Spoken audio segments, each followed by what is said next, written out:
செக்க சிவந்த பந்தாய் மேற்கு தொடர்ச்சி மலையினுள் மறைந்து கொண்டிருந்தான் ஆதவன்.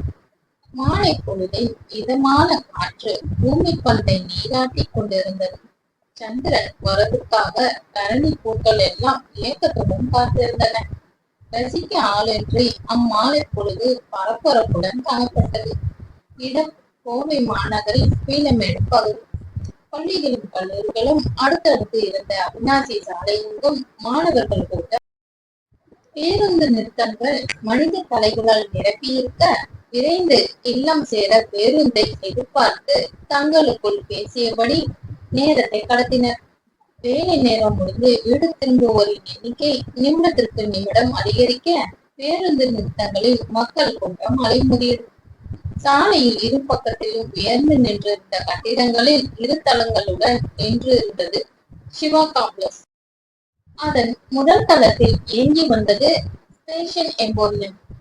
ஸ்பேஷன் பிளவுஸ் அண்ட் டிசைனர் பிளவுஸ் என பெரிய எழுத்துக்களில் மின்னியது பேர்பலகை.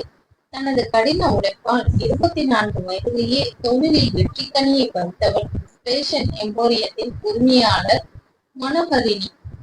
மையிடாத மனோகரிணியின் பெரிய விழிகளில் லேசான சோகம் இதையுடையது. மாநில சமம் கருத்து காணப்பட்டது. பல்லவ மன்னர் தவறவிட்ட சிற்பமென இருந்தவளின் இதழ்களில் அளவான புன்னகை. உயர தூக்கி போடப்பட்ட கொட்டையும் காட்டன் புடவையும் அவளுடைய பிரத்யோக அலங்காரம். எதுக்குக்கா இப்போ கதவை போடுறீங்க? கேள்வி கேட்காம எனக்கு ஷட்டரை இருக்க ஹெல்ப் பண்ணுங்க. உங்களுக்கு வேலை இருந்தா கிளம்புங்க. நாங்க கொஞ்ச நேரம் வேலை பார்த்துட்டு அப்புறம் கிளம்புறோம். நான் வேலையா போகல, வீட்டுக்கு போறேன். நீங்களும் கிளம்புங்க. என்ன விஷயமானோ அக்கா? நான் குடியிருக்கேனே, அவங்க வீட்டு பையனுக்கு இன்னைக்கு பர்த்டே. ஹீரோ மாதிரி ஒருத்தர் நம்ம கடைக்கு வருவாரே, அவராக்கா? மனோக்கா, கேக் எல்லாம் வெட்டுவாங்களாக்கா? பார்ட்டி நடக்குமா?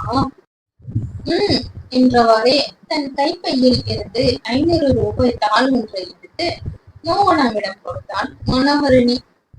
எதுக்குக்கா? ஐஸ்கிரீம் சாப்பிட்டு கேக் வாங்கிட்டு போங்க. வேண்டாக்கா, பரவாயில்ல, வச்சுக்கங்க. போன வாரம் தானே வாங்கி கொடுத்தீங்கக்கா. இருக்கட்டும் மாட்டி, நான் கிளம்புறேன், பார்த்து போங்க.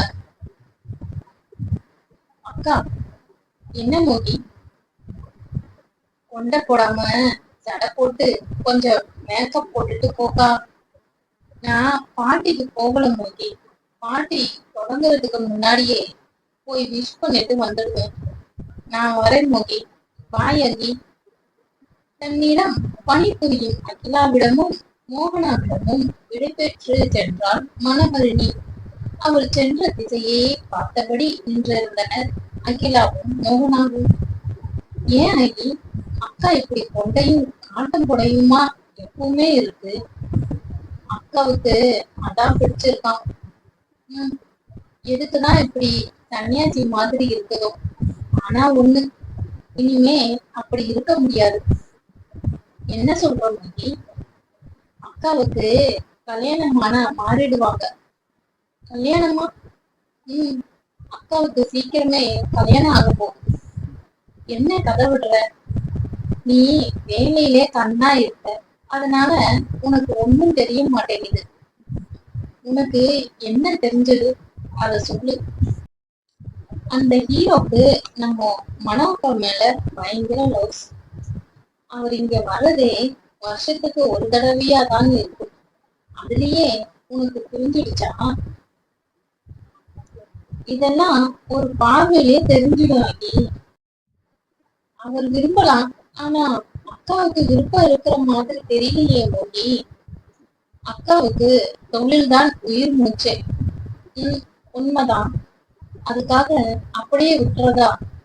அக்கா கல்யாணம் கொடுமோன்னு சந்தோஷமா வாழ வேண்டாமா? அவங்க சந்தோஷமா வாழணும்னு தான் நானும் நினைக்கிறேன் மோகி. ஆனா ஒரு தடவை கல்யாண பேச்சு வந்தப்போ என் அம்மா கூட தான் கடைசி வரைக்கும் இருப்பேன்னு, கல்யாணம் பண்ணிக்க மாட்டேன்னு உறுதியா சொல்லிச்சே. அக்கா சொன்னா அம்மா விட்டுடுவாங்களா? அதுவும் ஹீரோ மாதிரி ஒரு மாப்பிள்ளை. முன்னாடியே இருக்கிறப்ப அம்மா பேச்ச அக்கா மறக்க மாட்டாங்க.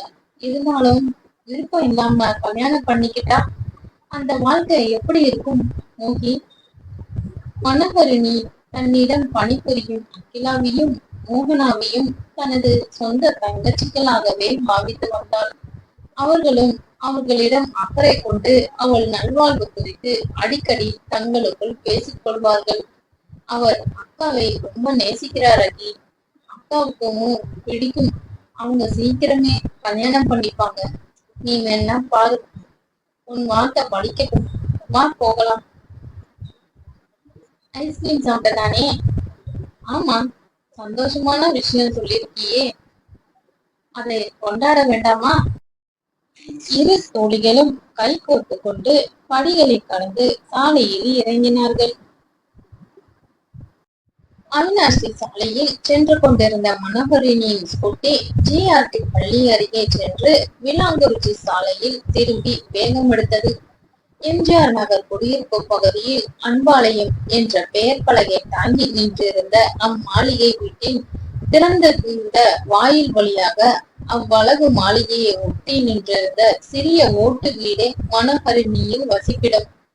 அன்பாலயம் விருந்தினர்கள் வருகையால் மகிழ்ச்சி ஆரவாரத்தில் மூழ்கி இருந்தது.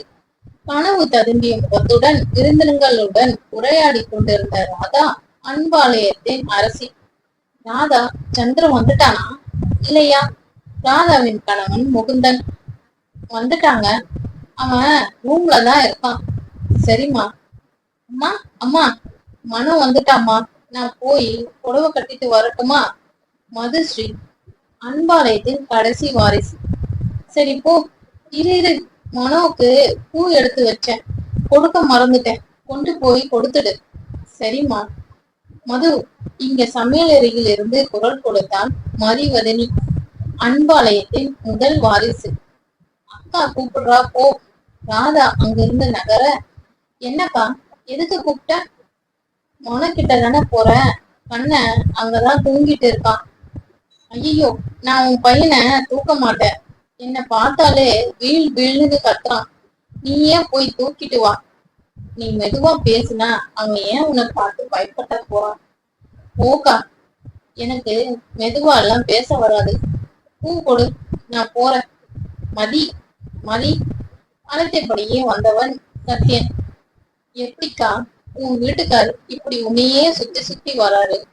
மதுஸ்ரீ தீவிரமான குரல் கேட்க தங்கை முதுகில் ஒரு அடி வைத்து அனுப்பினாள் மதிவதனி. என்ன சத்யா? மதி, சந்திர என்னவோ டென்ஷனா இருக்கிற மாதிரி இருக்கு, நீ போய் என்னன்னு கேக்குறியா? நீங்க 2 பேரும் தான் பயங்கர க்ளோஸ் ஆச்சு, இப்ப எதுக்கு என்ன தூது விடுறீங்க? என்ன இருந்தாலும் அவன் உன் தம்பி, என்னை விட உன்கிட்ட மனசு விட்டு பேசுவான். அவன் என் தம்பிங்கிறதெல்லாம் 4 வருஷத்துக்கு முந்தின பழைய கதை சார். மதி பிளீஸ், அவன் கொஞ்சம் சிரிங்க சத்யா என கணவனின் கன்னத்தில் முத்தமிட்டான் மதிவதனி. பாடியிருந்த சத்யனின் முகம் மலர்ந்தது. அன்பாலயத்தில் ஒட்டியிருந்த 3 அறை கொண்ட அந்த ஓட்டு வீடு முகுதனின் தாத்தா வசித்த வீடு. வசதி வந்த பின்னும் அவர் நினைவாக அவ்வீட்டை அப்படியே வைத்திருக்கின்றனர். அவ்வீட்டிலே கடந்த 6 வருடங்களாக தன் தாயுடன் வசித்து வருகிறாள் மனோகரிணி. அம்மா அம்மா, தாயை அழைத்தபடி தன் கைப்பையை ஆளில் இருந்த பிளாஸ்டிக் சேரில் வைத்தான் மனோகரிணி. என்னம்மா பண்றீங்க? நெய் வாசனை தூக்குது. கேட்டுக்கொண்டே அடுப்படியில் நின்றிருந்த தாயிடம் சென்றாள். என்ன ஸ்வீட் செய்றீங்கம்மா? எதற்கும் பதிலின்றி போக தாயின் தோளை தொட்டாள் மனோகரிணி. திடுக்கிட்டு திரும்பினார் மரகதமணி. மகளை கண்டவர் முகத்தில் மகிழ்ச்சி கொப்பளித்தது. மரகதமணியின் உலகம் மனோகரிணி மட்டுமே. மகளின் நிழலில் நிம்மதியுடன் வாழ்ந்து வருகிறார். வந்துட்டியா தங்கம்? வந்துட்டம்மா. என்ன விஷயம்? என் அம்மா முகத்தில் இப்படி ஒரு சந்தோஷம்? ஒரு நிமிஷம்டா, அம்மா மிஷினை வச்சுட்டு வந்துடுறேன். சிறு குழந்தையின் உற்சாகத்துடன் ஓடிய தாயின் பின்னே தானும் ஓடினான் மனோகரிணி. என்ன சொன்னமோ? உங்களுக்கு காது வலிக்குதாமா? மறைக்காம சொல்லுங்க. இல்ல மனோ, சும்மாதான் கலட்டி வச்சேன். சத்தியமாடா? சரி சொல்லுங்க, என்ன விஷயம்? சந்தோஷமா இருக்கீங்க, ஸ்வீட் எல்லாம் செய்றீங்க. இன்னைக்கு காலையில ராதாம்மா வந்திருந்தாங்க மனோ. நீங்க இவ்வளவு சந்தோஷப்படுற அளவுக்கு அப்படி அவங்க என்ன சொன்னாங்கம்மா? தங்கம், மனோ, எனக்கு மருமகள் ஆகணும்னு ஆசைப்படுறேன். மனோவுக்கு விருப்பமான கேட்டு சொல்லுங்கன்னு சொன்னாங்க மனோ. அம்மா, என்ன மனோ? அம்மா, இன்னும் கொஞ்ச நாள் போகட்டுமா, அப்புறம் பண்ணிக்கிறேன். ஏன் மனோ? சந்திரன் நல்ல பையன். அவங்க குடும்பத்திலயும் எல்லோரும் உன் மேல பிரியமா இருக்காங்க. நல்ல குணம், பணமும் இருக்கு. வேண்டாம்னு சொல்லாதே மனோ. அம்மா பேச்ச கேளுடா. எல்லாம் சரிம்மா. ஒரு கணம் தடுமாறிய மனோகரணி உடனே சுதாரித்தாள். அம்மா, அவர் சந்திரன் சந்திரனுக்கு என்ன மனோ? அம்மா, அவருக்கு அவருக்கு நிறைய கேர்ள் ஃப்ரெண்ட்ஸ் இருக்காங்கன்னு பூர்ணா சொன்னாங்கம்மா. மனோ, இந்த காலத்துல படிக்கிற இடத்துல பேசி பழகுறது சகஜம் தானேடா. தப்பா எதுவும் இல்ல மனோ. ராதம்மா 3 பிள்ளைங்களையும் தங்கமா வளர்த்திருக்காங்க. இங்க பாரு கண்ணு, தங்கத்தை தகரத்தோட ஒப்பிட்டு மனசை குழப்பிக்காதே. நீ சந்திரனை கல்யாணம் பண்ணிக்கிட்டா சந்தோஷமா இருப்ப. அம்மாவும் ரொம்ப சந்தோஷப்படுவ. ப்ளீஸ் மனோ, நீ உன் அம்மாவோட ஆசையை நிறைவேற்ற மாட்டியா? மகளின் மௌனத்தில் மரகதமணியின் முகத்தில் வேதனை அலையலையாய் படிய, தாயின் மகிழ்ச்சியை குழப்பி விட்டேனே என மனம் குன்றினான் மனோகரணி. சரிம்மா, நான் கல்யாணம் பண்ணிக்கிறேன். நீங்க வருத்தப்படாதீங்க. எங்க சிரிங்க. உற்சாகத்தை வரவழைத்துக் கொண்டு தாயின் கண்ணத்தை பிடித்து கொஞ்சினான் மனோகரணி. நிஜமாவா கண்ணே? நிஜமா. நான் ராதம்மா கிட்ட பேசட்டுமா மனோ? இல்ல இல்ல, இன்னைக்கு வேண்டாமா, நாளைக்கு பேசுங்க. தாயுடன் பொறுமையாக பேசி திருமணத்தை ஒட்டி போட எண்ணம் கொண்டாள் மனோகரணி. பாவம், அவள் உள்ளமே அவளுக்கு ஒத்துழைக்காமல் போக இருப்பதை அறியாமல், ஏன் மனோ? அது அம்மா, இன்னைக்கு அவங்க வீட்டுல பாட்டி இருக்கு, நிறைய வேலை இருக்கு. நான் மறந்தே போயிட்டேன் மனோ. நான் நாளைக்கே பேசுறேன். மருதாணி கொடுத்து விட்டாங்க மனோ, வச்சு விடுறேன். காஞ்ச உடனே போய் குடி. அம்மா, உன் புடவைய அயன் பண்ணி வைக்கிறேன். சரிம்மா. உனக்கு எப்படி கல்யாணம் பண்ணுறதுன்னு கவலைப்பட்டுட்டே இருந்த மனோ. இனிமே நிம்மதியா தூங்குவேன். சமீப காலமாக தாயின் முகத்தில் தெரியும் வாட்டத்திற்கு காரணம் இதுதானா? இருள் பரவ தொடங்கி இருந்தது. அன்பாலயத்தில் அகண்ட தோட்டத்தில் சதுர வடிவில் அமைந்திருந்தது அழகான தாமரை குளம். 4 பக்கங்களிலும் 3 கிரைனைட் படிகள் அமைக்கப்பட்டிருந்தன. அடர்ந்த இலைகளால் நீர்ப்பரப்பை மறைத்து முட்டுகளால் நின்றிருந்தால் தாமரை மகள். ராதா தன் செல்ல மகனின் ஆசைக்காக அமைத்த குளம். குடும்பத்தினர் அனைவரும் அவ்வப்போது குளப்படியில் அமர்ந்து மலர்களை ரசித்துக் கொண்டிருப்பார். கதை பேசி கழித்திருப்பர். மனதினில் ஏதாவது குழப்பமோ சஞ்சலமோ வருத்தமோ இருந்தால் மட்டுமே அக்குளத்தை தஞ்சமடைவாள் மனோகரணி. இன்று தன் திருமணத்தை குறித்து சிந்திக்க அக்குளத்தின் படியில் முகத்தில் சிந்தனை படிய அமர்ந்திருந்தாள். அக்குளத்தில் இருந்த மலராத தாமரை மொட்டுகள் போலவே மனோகரணியின் முகம் புன்னகை என்று கூம்பியிருந்தது. ராதம்மா ஏன் என்ன மருமகளா தேர்ந்தெடுத்தார்கள்? இத்திருமணத்தை ஏற்பதா உடுப்பதா? ஏற்றால் அனைவரும் மகிழ்வர், விடுத்தால் நான் ஒருத்தி மட்டுமே மகிழ்வேன். தாயின் மகிழ்ச்சியையே லட்சியமாக கொண்டவள் நான். அவருக்காக மணந்தால் சந்திரன் வாழ்வு என்ன ஆவது? அருகில் யாரோ அமர்வதை உணர்ந்து தன் சிந்தனையை உதறினாள் மனோகரணி. ஹாய் மனோ. ஹாய் சந்திரன். புன்னகை தவளும் அவன் முகத்தை கண்டவளின் இதழ்களில் தானாக புன்னகை மலர்ந்தது. இந்த புன்னகை இவர்கள் குடும்பத்திற்கே உரியது ஒன்று போலும். ராதம்மா, மதிக்கா, மது அனைவரிடமும் காணப்படும் அதே சிரிப்பு. பியூட்டிஃபுல். இவ்வளவு நேரம் தாமரை முட்டா இருந்த உன் முகம் இப்பதான் மலர்ந்த தாமரை மாதிரி அழகா இருக்கு. புன்னகை மறைய குழம்பிய விழிகளோடு அவனை ஏறிட்டான் மனோகரணி. பூர்ணா சொன்னது சரிதானா? இவன் இப்படிதான் எல்லா பெண்களிடமும் பேசுவானோ? சந்திரனுக்கு எவ்வளவு கேர்ள் ஃப்ரெண்ட்ஸ் தெரியும்னு மனோ. அதோட எக்கச்சக்கமான விசிறிகள் வேற. அவனோட ஐஸ்கிரீம் வாலர் எப்பவும் பொண்ணுங்க கூட்டதான். எல்லாம் சந்திரனை பார்க்கத்தான்.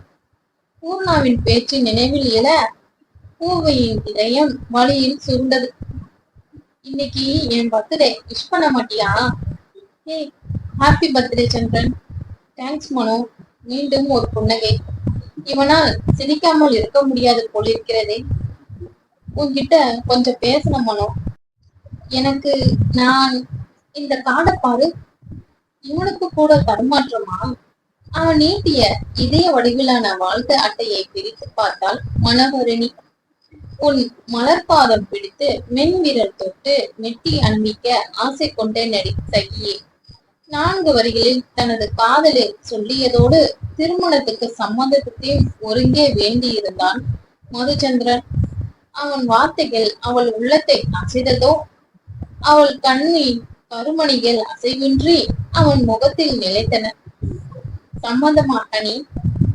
சம்மதம் கேட்டு தன் புறம் நீட்டியிருந்த அவன் வலது கரத்தை தானாக பற்றி இருந்தது மனோகரிணியின் மலர்கரம். தொடர்ந்து பாருங்க. மறக்காம ஒரு லைக்கும் சப்ஸ்கிரைபும் பண்ணிடுங்க ஃப்ரெண்ட்ஸ். தேங்க்யூ.